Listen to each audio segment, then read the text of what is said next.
Scott, I want to start with you because last hour you were saying basically that you think that the Biden administration has loused this whole thing up or just not addressing what's happening at the border in any kind of effective way. What do you want President Biden to do? I mean, again, the situation at the border appears to be so overrun, so complicated. What today can President Biden do?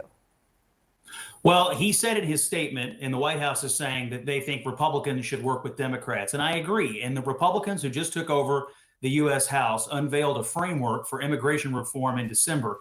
It includes finishing the barrier system that started under Trump that Biden paused, recruiting and retaining our great Border Patrol agents. If you can't detain someone for the duration of their illegal stay here, we should turn them away.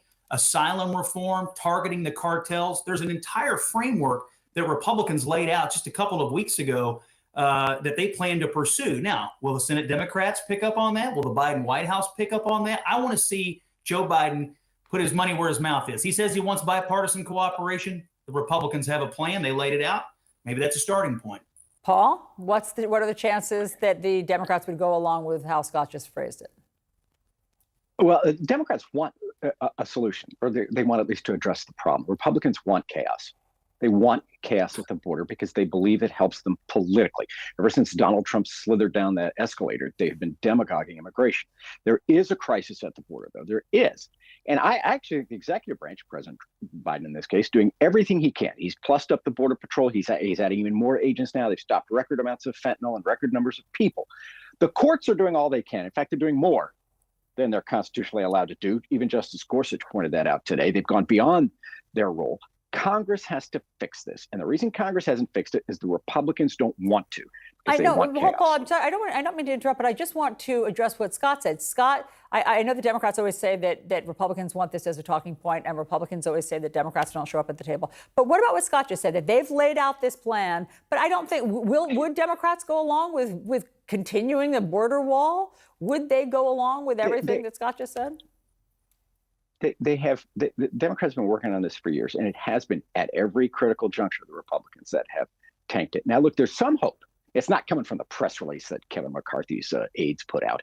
It comes actually from the Senate side. Kirsten Sinema, who was a Democrat until about 15 minutes ago, working with Tom Tillis, a North Carolina Republican.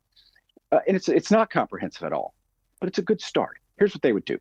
Increase Border Patrol security, increase security at the border, reform asylum, which is really where the reason a lot of these folks are entering, and then clear a path to citizenship for these dreamers. It's not everything, but it's a good start. A lot of Democrats, Dick Durbin, the number 2 Democrat in the Senate, and others have joined on to this. The only Republican besides Tillis who I know is on it is Roy Blunt, and he's going to retire in a few days. Ron, you've seen this movie many times over. What are your thoughts tonight? There's no secret Dakota ring here, Allison. I mean, I've been covering this since the early 1990s, since Prop 187. And the border is a problem that is at best managed, not solved.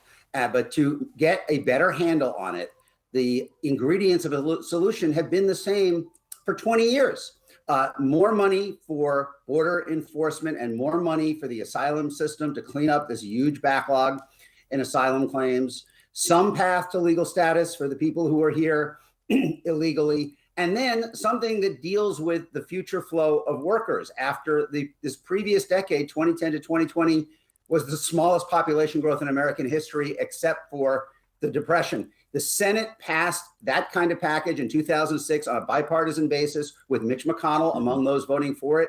Under George W. Bush, the Senate passed that package again, similar in 2013 on a bipartisan basis under Barack Obama with Marco Rubio, among others, voting for it. Each time the Republican-controlled House would not take it up. And if we are going to find a true solution that more effectively controls the problem, those are the ingredients. It's not like a mystery or that there's a hidden answer. In fact, even when Trump was president, the Senate Democrats offered him a deal to finish his border wall in return for DACA legalization. And it ran aground when Stephen Miller and others in the White House demanded cuts in legal immigration, even amid the slowest population growth in any decade since, except for the Depression. So, we're going to keep banging against each other, red states against the federal government, Democrats against Republicans, indefinitely. until there's sort of an awareness that the only solution is one that is comprehensive, and you can only get there with both parties doing it. Neither side can do this politically on their own. Astead, a new Congress starts next week. I mean, just because something hasn't worked for decades doesn't mean that it won't work. Is there any appetite for this? I mean, Ron lays out the kind of mountain of kind of political will that would have to happen for this new Congress to take this up. And that's because the distance between where the Republican base is and where the Democratic base on this issue is massive. And so politically, there is just no real appetite yet to find that sense of common ground. And the people, we should say, that are hurt most for that are the actual migrants involved with the kind of chaotic ping-ponging back and forth of policy. But we can't, this is a Republican Congress coming in that can't agree on the speaker yet to paper over the divisions within their caucus. With an issue like immigration, which not only has divisions among the Republican caucus, but also among the Democratic one, it is a real tough challenge to see the path forward for this politically. I mean, I think back to the Democratic primary years ago in 2020 to even nominate Biden, and it's not as if those candidates were laying out affirmative immigration policies. To the folks pointing on the panel, they have been running from this issue. And so that is because there's not a real political will there to do much of anything about it. Scott, I want to drill down on a couple of things that keep coming up that people offer as solutions. And you mentioned it, which is finishing basically a border wall. And then Democrats often talk about legal status for Dreamers. How do either of those solve the 1.6 million asylum applications that are pending right now that are glutting the system? It's a 7-time increase in asylum cases over 2012. 3 out of 10 of them are children. Let's start with yours, the border wall. How does that stop the influx of people that are coming from countries like Nicaragua with, abject poverty and crime? Well, it doesn't fix the backlog in the system. What it does do, if you go ahead and complete the barriers like Arizona outgoing Governor Doug Ducey tried to do, it does stop people from walking across the border. I mean, you have people coming into the United States across, places like the Yuma Gap in Arizona. So that's one thing. Yeah, but that's not the big problem. The big problem is the 1.6 million asylum applications that our system can't handle. I think they're all big problems. I think the backlog's a problem, and I think the daily influx is a problem. And I do think fixing the Dreamers situation is also a good thing to do, but that also doesn't address the people who are showing up every single day. So there's multifaceted issues here. And all those things, I think, wind up in the discussion around a possible deal because it's what someone wants, or it's the most important thing for some political constituency. So you wind up tacking it on. But it strikes me that the most important thing you could possibly do is stop the influx today, get a handle on what we have in terms of the backlog, and stop adding to it. And that, I think, is the fundamental disagreement between the parties. The Republicans want to put a stop to everybody coming in and being added to the asylum backlog, and the Democrats just say, well, let's just do the paperwork faster. And that is a huge gulf between the two parties. Paul? Wasn't it, Scott's saying that he thinks that a wall would help. Wasn't there a time that Democrats supported a wall? Oh, a wall makes sense in some places, and it's moronic in others. And that's what Mr. Trump didn't understand because he's Donald Trump. But Scott, brother, you're not quite right about this. Okay, I don't want to be mean, but the wall doesn't stop an asylum seeker. See, an asylum seeker is someone who claims a well-founded fear of persecution. So she presents herself to the Border Patrol. She's not trying to avoid anything. She's not stopping at a wall. She's going to the gate. She's going to the Border Patrol and saying, "Here I am.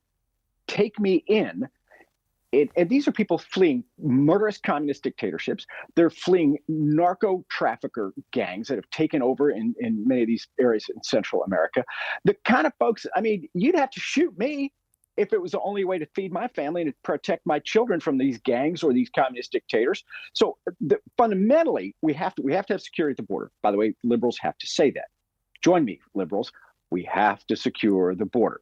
Now, conservatives have to admit that America needs immigrants, and we cannot turn away. We're not going to rip children from their parents anymore, the way Mr. Trump did, and we can't turn away people who are going to get shot if they go home by either a communist dictator. Yes, or I hear you. a I hear you, gang. Paul. But let's be honest. I mean, I think Scott's point is that of the 1.6 million asylum applications pending, not all of them will be legitimate asylum seekers. I mean, part of the problem with the glut, and I mean, obviously, people who are streaming here from Cuba and Venezuela have a lot to be afraid of, but we can't process that. We don't know if all 1.6 million are legitimate. And by the way, we might not know for years. It's taking, because of the backlog, it's taking like 4.5 years to process some of this. That's a 4 or 5 year, and a wall won't fix that. More asylum judges will. Faster adjudication, maybe even change the standards. Right now, the standard for decades has been, do you have a well-founded fear of persecution? Yeah. And that's always been a pretty sensible standard for America. But if we're being overwhelmed, but Congress has to change that. Joe Biden can't change it, and the Supreme Court can't change it. Congress has to write a new law if they want a new law.